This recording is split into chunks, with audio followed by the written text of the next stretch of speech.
Brothers and sisters, good morning. So this is the last session, ika-12 week sa ating BCLP program. So this is just mini talk lang siya. Mini talk. So daghang talk. Mini, gamay din.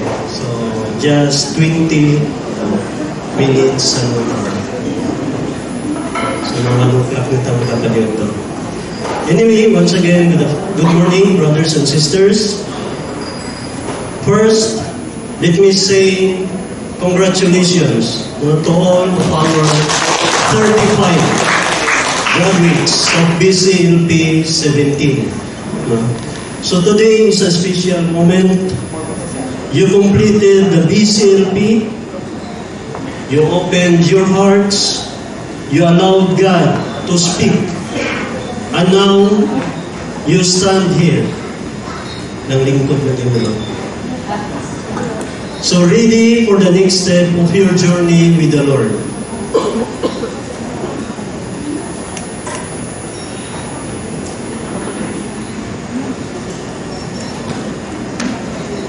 On behalf of the BCBP Pagadian chapter, we honor you. We rejoice with you.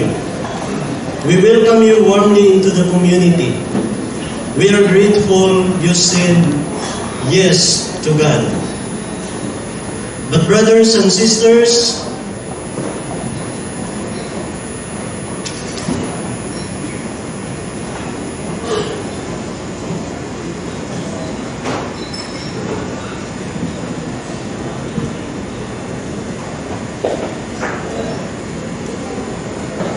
slide.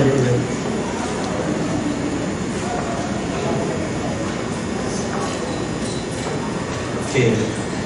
But brothers and sisters, this is not yet the finish line. This is the starting line. The BCLP was not the final destination. It is the door that God used to bring you here so He can form you, strengthen you, and prepare you for a deeper walk with Him. So why do we need a formation program?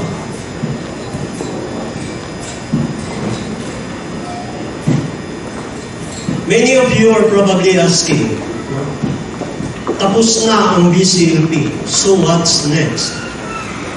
Member na ba ako? Pwede na ba ako magsilbi?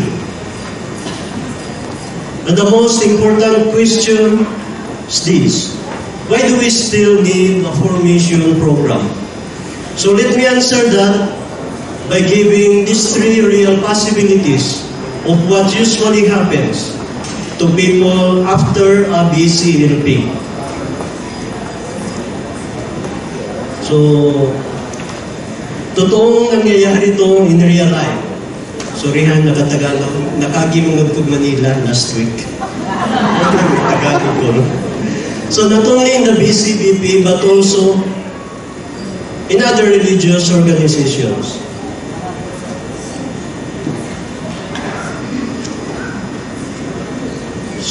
So these are the 3 possible paths of a BCLP graduate without the formation program. After the BCLP, people usually take different paths. And these 3 paths are very common in the BCBP experience. Number 1 is the on-fire graduate.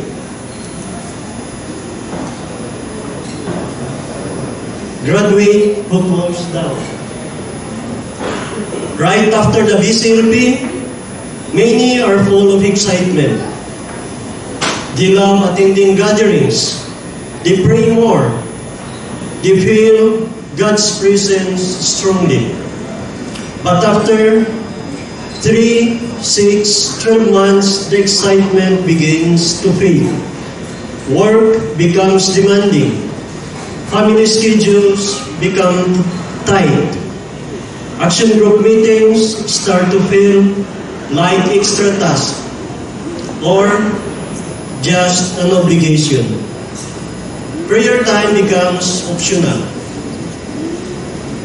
Someone might say, bro, I was so excited before, but now work is so heavy and I can't attend regularly.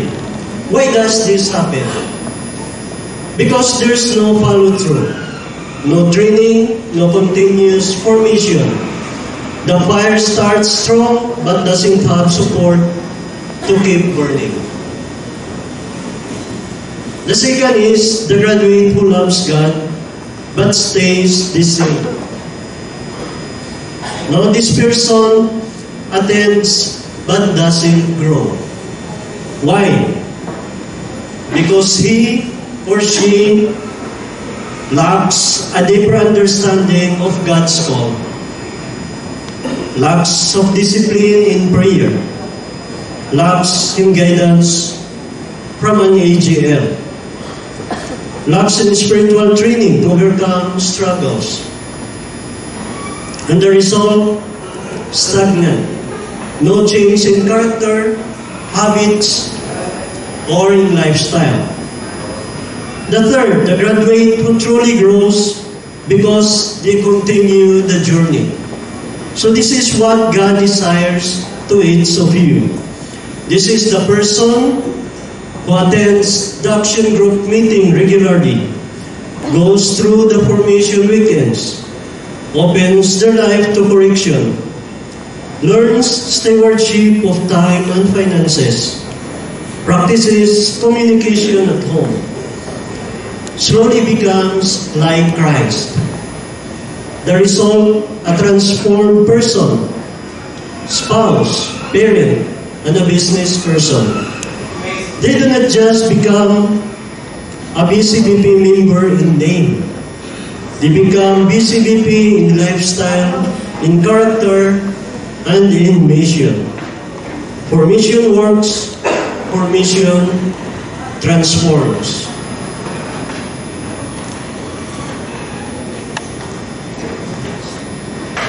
Next slide. So why do these things happen? I'll just briefly explain. Why do graduates take different paths? Why do some grow, some stagnate, and some drift away? Let me give these three real scenarios. Scenario A, bro, busy ko. No, this is a member overwhelmed by work and responsibilities. This is very common. Heavy workloads, business demands, deadlines, travel schedules. What usually gets sacrificed first? Your prayer, your action group attendance, community involvement. If you're not trained spiritually to handle life pressure, you will easily lose your rhythm with the Lord. Scenario B, okay naman kami sa family. No, my family is okay, but beneath the surface, there are issues. Many couples say, everything is okay at home, but deep inside, communication is weak. There are unresolved hurts. Children feels distant. The marriage needs healing. Family prayer is missing. So formation reveals these hidden areas and helps you grow, heal, and strengthen your family. That is exactly why we have the BC Mark. So scenario C, gusto ko mag-serve pero di ko alam paano. I want to grow and serve but I don't know how. Many graduates genuinely want to serve God but they don't know where to start. They don't know how to pray deeply, manage their time, handle finances in a Christian way, lead their families spiritually, bring Christ into business, live the BCBP lifestyle. Even Jesus did not send his disciples without training. He called them, he taught them, he formed them. Formation gives you the notes, the tools, so you can live your faith consistently and effectively. So why enter the formation program?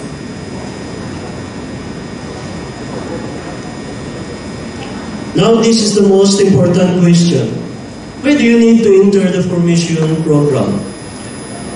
Let me give 3 essential reasons. Formation builds character. In Proverbs chapter 6 verse 23, it says, "The commandment is a lamp, and the teaching is light." Meaning, we need guidance, we need shaping, we need discipline. If without formation, we return to old habits, we repeat old mistakes, we fall back into spiritual weakness, we remain the same person we were before the BCLP. But with formation, our prayer life becomes consistent. Our attitude becomes Christ-like. We become more patient, humble, and disciplined. Our spiritual foundation becomes strong. So formation teaches you the BCBP way of life. The BCLP inspires you, but the formation program teaches you how to live BCBP. You will learn daily personal prayer, scripture reading, stewardship of time and finances, and many more. Next is formation helps you discern your calling.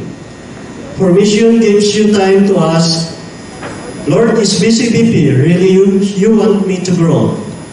This is not pressure, it's clarity. At the same time, BCBP is also discerning. Are you growing spiritually? Are you attending action group meeting? Are you applying the teachings? Are you becoming prayerful and disciplined? Are you practicing stewardship? Are there positive changes in your family life? If the answer is yes, then the community will joyfully invite you to become a committed member in the BCBP.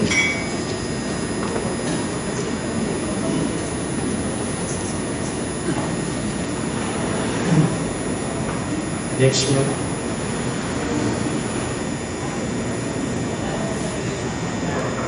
Next one. Formation strengthens your faith, character, commitment, family and spiritual life, and marketplace mission. So this is the overview of the BCBP formation program.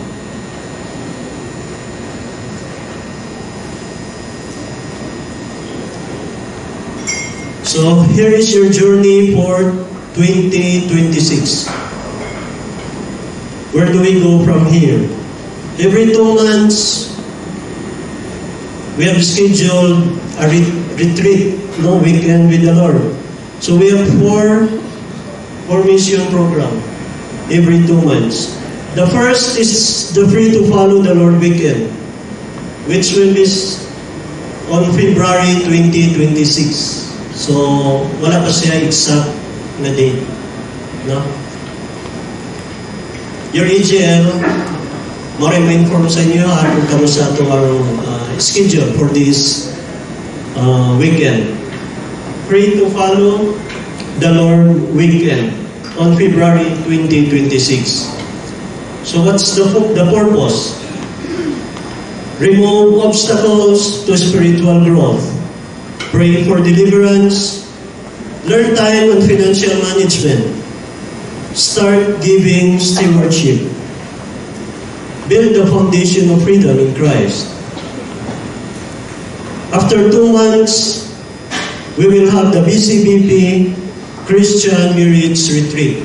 or the BCMR. So we already have a date for this BCMR. It will be on April 17 and 18, 2026. No? So please mark your calendar, exclusively for couples only. So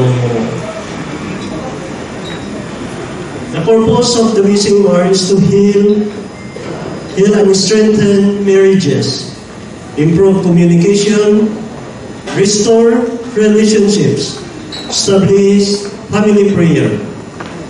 And the third one is the BCBP Christian in Business Retreat, or the BCBR, which will be on June 2026. Exact date to be announced. And for this retreat, you will learn and understand your calling in the marketplace. Learn to bring Christ to business. Know how to battle institutional evil. Align business decisions with God's will. Live out the BCBP vision and mission.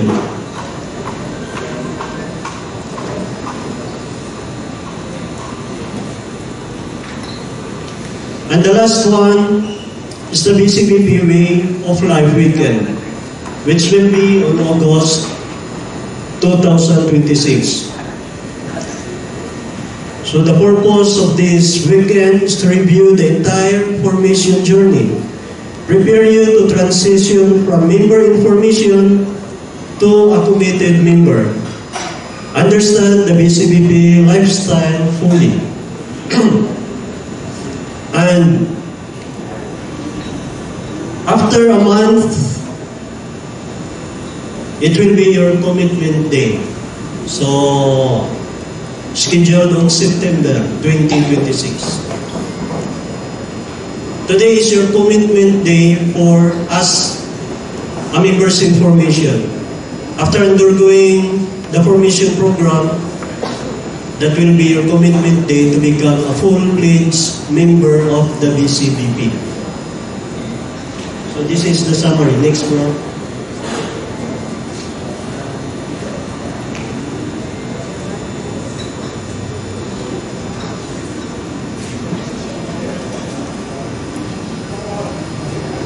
So, by February, nana tayo mga exact dates.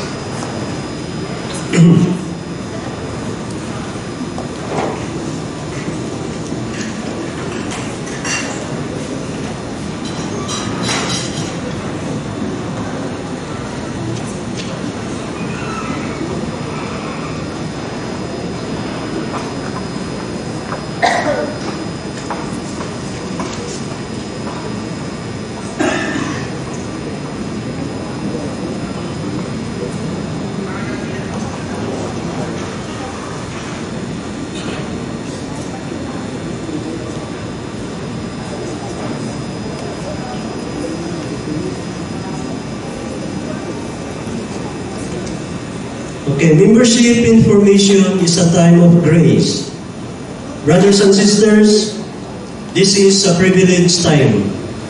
During this formation period, you will grow as persons. You will grow as spouses. You will grow as parents. You will grow as business people. You will grow as disciples. And you will grow as leaders. You will grow as members of the BCBP. Your action group leader or AGL will walk with you. Your chapter will support you, and most of all, the Lord will give you abundant grace. So your yes today matters. Brothers and sisters, you are generous when you finish the BCLP. Today, the Lord is asking you,